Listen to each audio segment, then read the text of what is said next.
আজি মা লক্ষ্মী আৰু ধন কুবেৰ দেৱতাৰ প্ৰসন্ন কৰা এটি উপায় জনাব বিচাৰিছোঁ। এই উপায়টি একেবাৰে সৰল কিন্তু 100% নিশ্চিত ই ফল দিয়ে।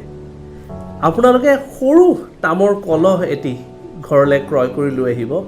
ঘৰৰ চাউল ডিঙিৰ লগে ভৰ্তি কৰিব। মাজভাগত 5টা তামৰ মুদ্ৰা আৰু ওপৰত 5টা লক্ষী কৰি থৈ ৰঙা কাপোৰ এখনেৰে মুখটো বন্ধ কৰিব।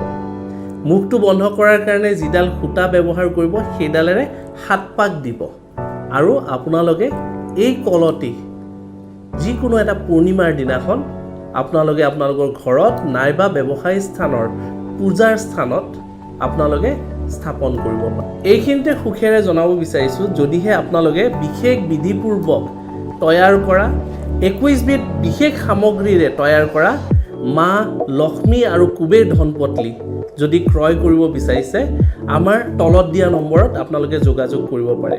এই ধনপত্লী আমি লক্ষ্মী পূজাত আৰু দিৱালীৰ সময়ত বিশেষভাৱে তৈয়াৰ কৰিছোঁ। ইয়াক বিধিপূৰ্বক সকলো ৰীতি নীতিৰ মাজেৰে তৈয়াৰ কৰা হৈছে আৰু যিসকলৰ ঘৰত এই লক্ষ্মী কুবেৰ ধনপত্লী স্থাপন কৰা হ'ব তেওঁলোকৰ ঘৰত নিশ্চয় ধন ঐশ্বৰ্য বৈভৱেৰে ভৰি পৰিব। ধন্যবাদ।